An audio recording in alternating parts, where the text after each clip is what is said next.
Hello everyone, and welcome to my first ever Flosstube. Now, for those of you who have been around for a while, you'll know that this isn't my first ever video. I have a number of those out on this channel, but this is the first ever totally dedicated to cross-stitch video that I'm putting out there.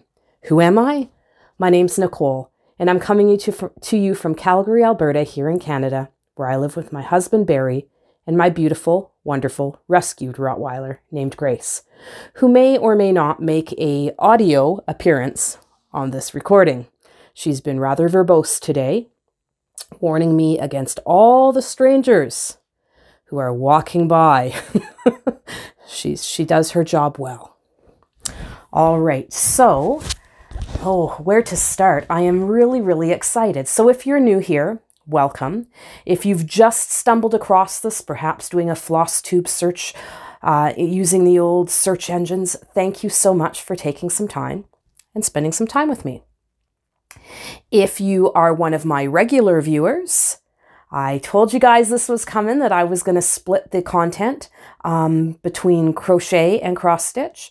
There will still be crochet videos, absolutely. I'm going to be doing every 2 weeks.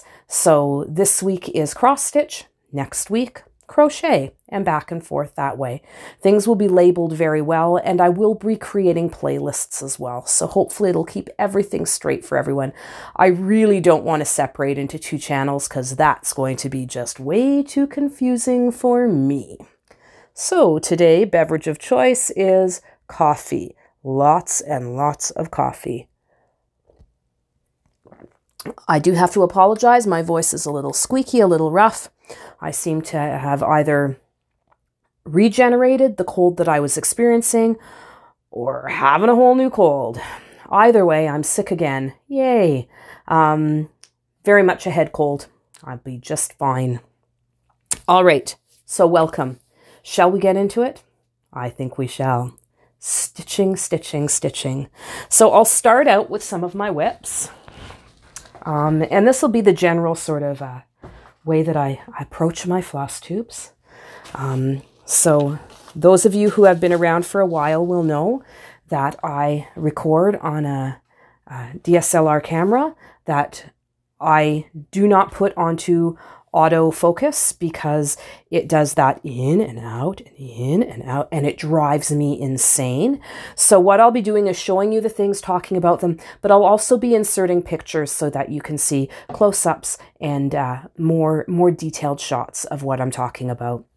So hopefully that works for everyone. So first off, I did have a question. Somebody in my last, sorry, I did not write your name down. I apologize. Someone asked in my last video how I am recording my stitches done. Now, I am in the School of Magical Stitches. I do record how many stitches I do in projects, and I kick it old school. Oh yes, I have a little coil book, and in the coil book, I write down the project. Each date that I work on it, I write the date down, and then I just start recording the stitches. Generally, what I'll do is work a section of stitches and then record. Work a section of stitches and then record. I don't use any kind of electronic stitch calculators or anything like that. I do it all old school with pen and paper. So I know that's not everybody's jam, and I know not everybody likes to count stitches, but personally I find it's very motivating for me. All right, so getting into some whips. Start out with the bee.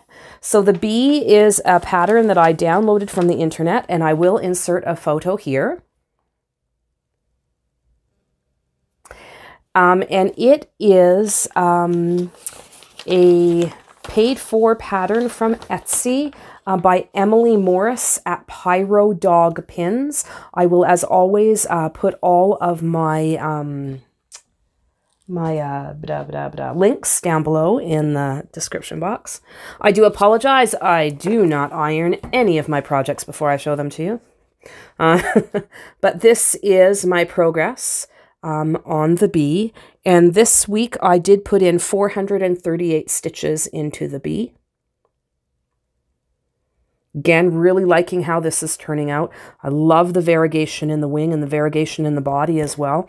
Really, really enjoying this piece. It's an ultra realistic looking piece when it's finished. So that is the bee. I am working that on, I believe it is a 14 count. Is it a 14 count Aida? No, it's tighter than that. That's an 18 count. An 18 count white Aida in the called for DMC flosses. For those of you who are new here, you will find out very quickly that I tend to favor Aida as my stitching cloth of choice. Go Aida. Next, I will show you, let's see what's hiding in this bag. Autumn Tree. So Autumn Tree is a Barbara Anna design. That is the cover there. And as I said, I will insert pictures either during the video or at the end. And I am working up this one on a linen, a 28 count linen that is hand dyed by Rolanda, and that is also an Etsy shop, and this is where I'm at. So this has gotten the least amount of stitches this week at 153. So this week I put in a little bit more of the trunk, the tree trunk itself. Let's see if I can hold this in a way that I can actually show you. So a little bit on the tree trunk itself. This leaf, this little snowflakey thing, and the key hanging down here. I would suspect that I'm probably about halfway finished this piece. I'm really loving this one. Anyone who's been watching my channel for a while will know that this is one of my favorite pieces. I love the whimsical design of Barbara Anna designs. This one is no different. And this pattern I actually won from the 911 Stitcher in one of her mystery pattern draws. So yeah, thank you very much. I am enjoying that stitch immensely. And that is worked in, again, all of the called for DMC. Next up is Happy Halloween. So this is a piece by the Witchy Stitcher. It is a download. Oh, and news from the Witchy Stitcher camp. She has just started up her own web page store with a newly updated blog and everything else, so that you can purchase your patterns, your kits, as well as scissors, needle minders, that sort of thing, through her her web page now, as opposed to the Etsy page. The Etsy page is still up and does still have her patterns on it, but it is my understanding that it will eventually be phased out and everything will be going through her own website. So congratulations. That's a big step. So Happy Halloween is the piece I've been working on. Again, it's an amazing piece. It is worked on Aida, and it is, again, another 18 count Aida, this one in an oatmeal color. I love vintage, so this one is right up my street. Very fun to stitch on, a little bit addictive. Once you start, it's really hard to stop. I have put 305 stitches into Happy Halloween. You know what? I don't think I told you that I put, oh no, 438 stitches into the bee. I don't know if I said it or not. I did. I put 438 stitches into the bee, 153 stitches into Autumn Tree, and 305 stitches into Happy Halloween. So I've been working a little bit on, I think it was the H from the Happy. It could be the whole Happy, the couple of little bats here. I'm really, really enjoying this one. I love the vintage feel.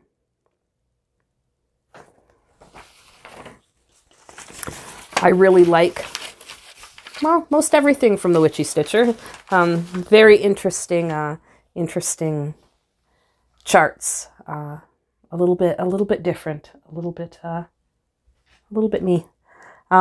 So finally, my last chart to show you. Oh no, where is it? Oh my goodness! Hold on. Stop everything. apparently... Aha! I apologize. Very professional podcast going on here. All right, so the last whip I'm going to show you today is Ye Olde Coffee Shop. It is a Little House Needleworks design that is coming out of Just Cross Stitch magazine. This is an oldie but a goodie. This is June 2004, and that is the cover shot of Ye Olde Coffee Shop, serving the official beverage of the colonies. I really like this one. Don't do a lot of samplers, or haven't to this point, but here we go. So this is being worked on a piece of 14 count Aida that I hand dyed myself using RIT dyes. It is being worked in DMC threads, but not the called for colors. I am stitching from stash with this one. So I put 565 stitches into this piece since last week. Really liking how this one's turning out.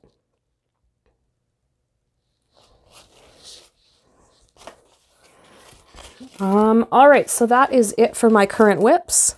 I will be right back, and I have a new start to share with you and a finish.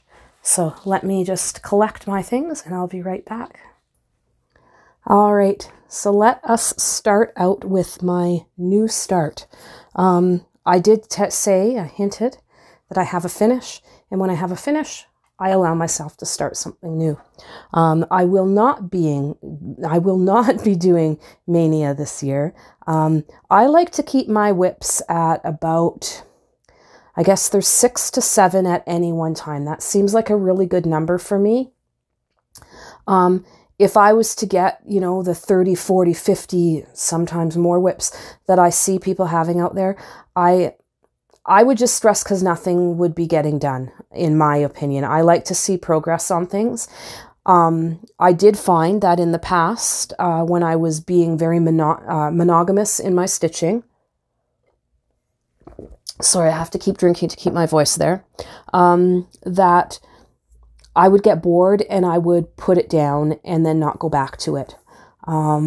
So having the 6 to 7 whips has really sort of helped to keep me motivated and keep me stitching, and that's really important.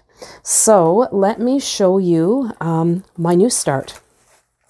It is another oldie but a goodie. When I really got back into stitching, I went through my collection of cross-stitch magazines that I still had from my last immersion in the cross-stitch world, which was, you know, late 80s to early 2000s.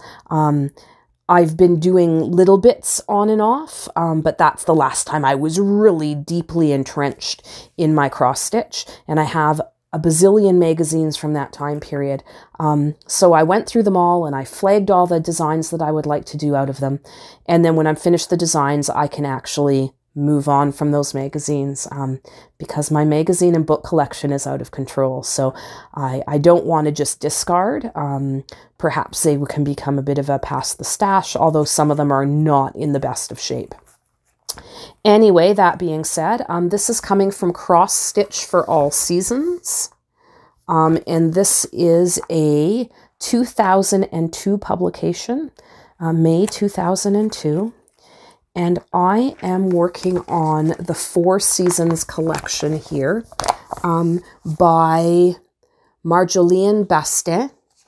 I'm not sure if I've pronounced that correctly. So there's 4 different seasons. I'm not sure how well this is going to show up right now. Again, I will take pictures and insert them. So we have autumn, summer, spring, autumn, summer, winter, and spring. Sorry. Now one would think that I would start out with spring, since we're moving into spring. But oh no, I'm starting with summer. I'm starting with this one with the butterfly and the flower. Why? Because I needed some blue. One of my prompts in the School of Magical Stitches was stitching with blue colored floss, and I had no projects on the go with anything blue, so I started one. Crazy, right? Well, whatever works. So this is the start that I have. Not a lot done, but some. And it's all blue. 3 different colors of blue there. And it is the start of the butterfly. The flower will be down here. So as you can see, these are going to be cute little pieces. I'm not sure yet exactly how I'm going to finish them, but I suspect that I originally thought I would do pillow finishes on them, but thinking about it, it would just be a single pillow. So I don't know. Maybe I'll do it, you know, mounted on the wall with a board or something. I'll think of something, something that maybe I can switch out season to season. But yeah, so that's where I'm at with my new piece, and that is the summer piece. And I put, let me see here, 122 stitches into that to hit the goal for my prompt in magical stitches. So this is it. Drum roll. I have a finish. For those of you who have been watching me for a while, you will recognize this piece. It is a piece that I've designed myself, and it is called Wish Upon a Snowflake. And it's done. Hooray! All right, so this is stitched on a 18 count Aida cloth, hand dyed by me with RIT dyes in gray and navy blue. I like to think that this sort of represents a snowfall in the evening, in the dark. So as you can see, there's the little crow there. It says wish upon a snowflake, wish upon a snowflake border, and various snowflakes within the design itself. So stand by. Next Flosstube, that will be a finish, a fully finished object. I need to get it fully finished to take the pictures, and I will be releasing this pattern on my Etsy shop. I believe I am looking for a potential release date of March the 6th. And when that releases, the release date and the day after, so right now I'm looking at March 6th and 7th, all patterns in my Etsy shop, both cross stitch and crochet, will be 25% off for those 2 days to celebrate the release of a new pattern. Yay! So that is Wish Upon a Snowflake, and it is charted all in DMC threads. Yeah, there's what? Let me see. 1, 2, 3, 4, 5 colors. There's white, 3 shades of blue, and black. Oh, and then there is a light effects thread as well. So 6, technically, 6 colors in that. Yeah, so I'm pretty excited that that one is off my hoop, off my Q-snap. Well, I stitch mainly in hand, but it's done. Let's just put it that way. And will be up in the shop soon. All right, so last but not least, excuse me,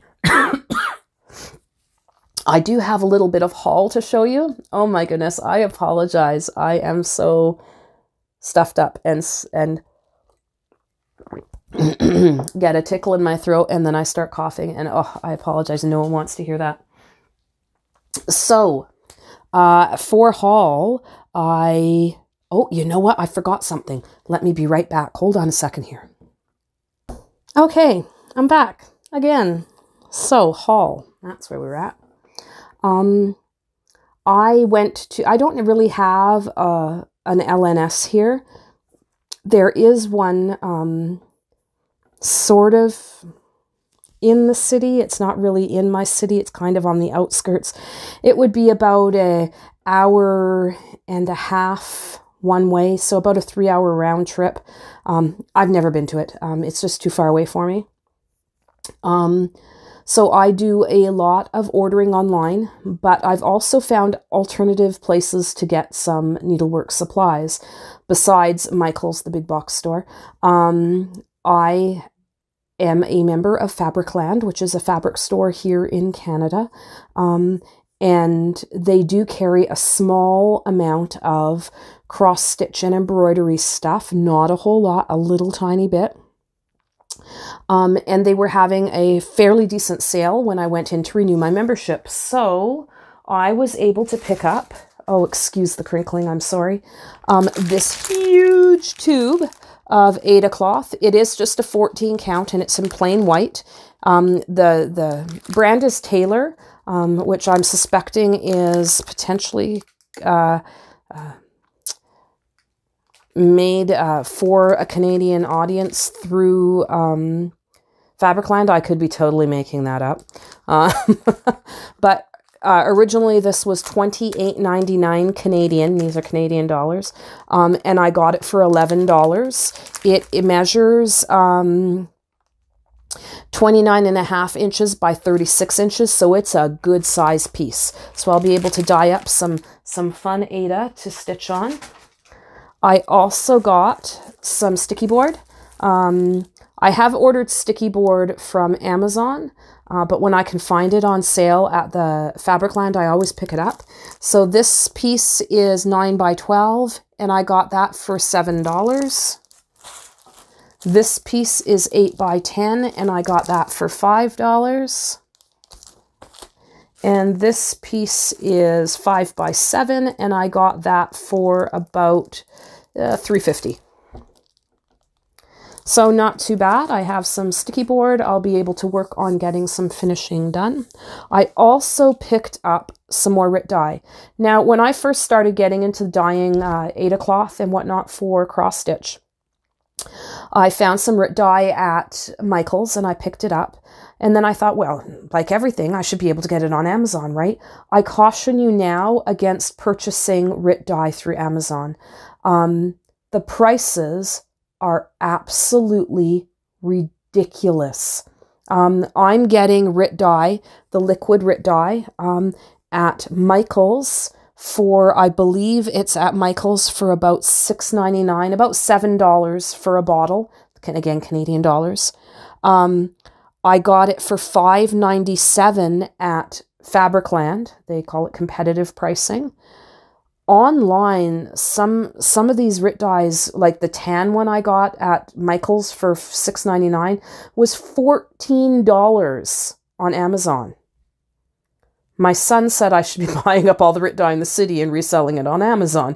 And you know what? He's not wrong. That's insane. I can't believe there's that kind of markup and you pay shipping on top of that. So cautioning you right now, if you've ever thought of using Amazon for a RIT dye supplier, hold on. Check out some local sources first, because apparently people on Amazon are charging a whole lot for their RIT dye. So I got 3 more RIT dyes. I got cherry red, I got lemon yellow, and I got purple. So I am going to be playing around a little bit with some dye techniques. I was actually hoping to find some of the RIT powder dye so that I could do some ice dyeing, but I haven't found any yet. I'm going to keep searching for that. But because I also dye yarn, there are some techniques from the yarn dyeing world that I'm looking at trying with the fabric for cross stitch and see if I can get some neat effects that way. So if you're ever interested, my Etsy shop, I do carry hand-dyed fabric as well. So yeah, that should be interesting. I am looking forward to getting into the kitchen and experimenting a little bit with some more RIT dye. That's about all I have for you for my first Flosstube. How did I do, guys? I'd love to get some feedback down below. Yeah, as I said, this is going to be about every 2 weeks. I'll come at you with a new Flosstube episode. My stitch counts obviously will be bigger because there will be 2 weeks between episodes, not 1 week. But that's about all I've got for you. So until we see each other again, remember to choose kindness. Be kind to yourself. So very important. Be kind to each other. Also very, very important. Above all else, choose kindness and cross stitch. Bye now.